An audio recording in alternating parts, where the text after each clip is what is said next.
Score twice, take a charge, get a rebound, get 2 techs, and get tossed. Your level of surprise would have been what? The only thing I was waiting for is for him to take his mouthpiece out and throw it at Joey Crawford.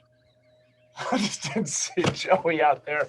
Otherwise, if he was in the stands, that would have been thrown at him. That was my favorite moment of the season so far. Just excessive passion, competitiveness, and anger.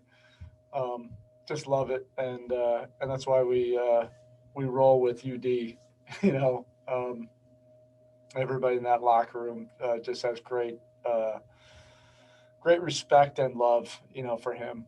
He's all about the team. He's all about these moments. But look, he hasn't played this season, and in meaningful minutes, he just makes things happen. He's always been about that. He's always been about the moments, seizing moments, and that's what you saw tonight.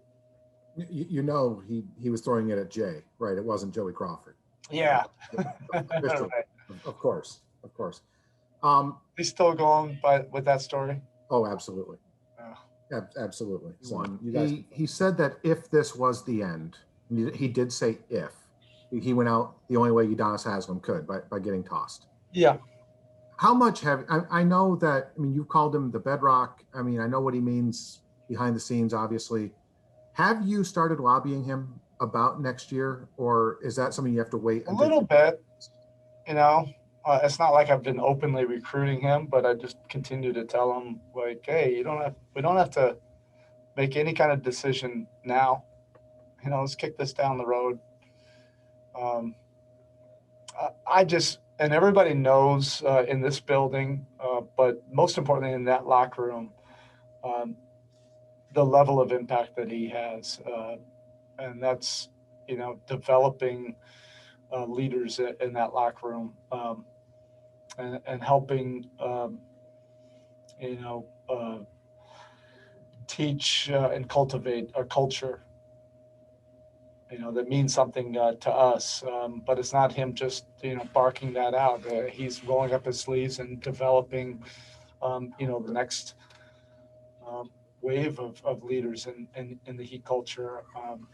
And I just think that's been amazing. There's been so many amazing chapters in his career, and I've just really enjoyed, watching him evolve to this kind of mentorship that is 10x. And it's felt by the young players for sure. Young players are going to remember UD, the rest of their entire careers. But the veteran players, he's had just as much of an impact. Developing them, keeping them stable, keeping them growing, and continuing to evolve, and that's from his, really incredible guidance, that he can reach, anybody, in that locker room, and the staff. He constantly is a mentor, to me, and the rest of the coaching staff. I don't want to think about the next phase, and I don't think we need to right now. We have enough on our plate, and I know that's all UD is thinking about too. Is giving our team the best chance, to become, what we want to become.